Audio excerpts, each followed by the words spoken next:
Bonjour à tous et à toutes.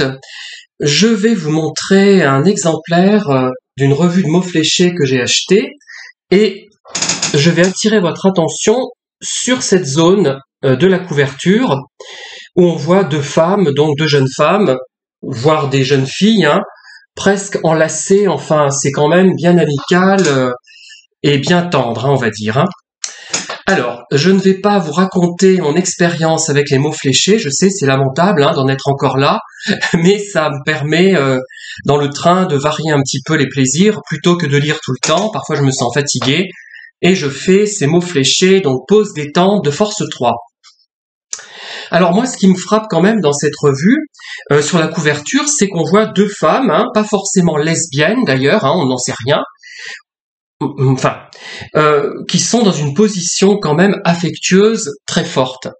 Alors, j'ai peut-être manqué certaines couvertures de magazines, bien évidemment, je passe pas mon temps à regarder comment sont les couvertures des ouvrages de mots fléchés, des ouvrages de jeu, mais j'ai rarement vu deux hommes présentés de cette façon.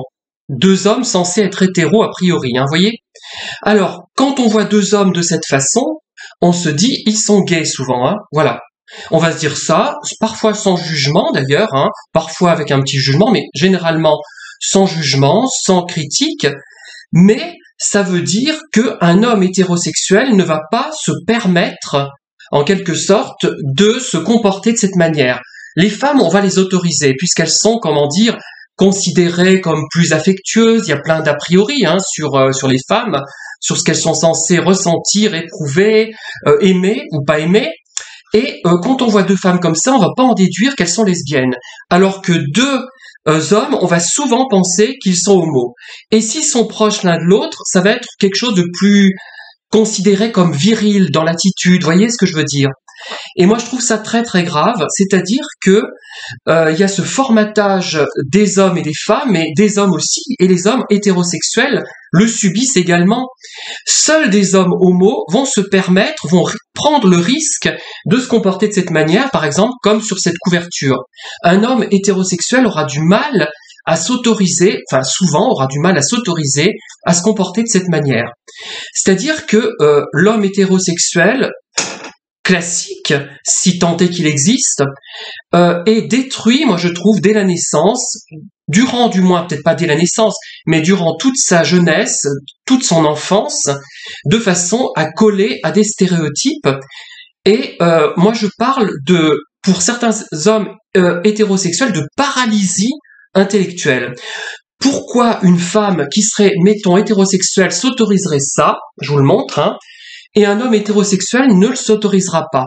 Voilà, c'est ça le vrai problème, la vraie problématique.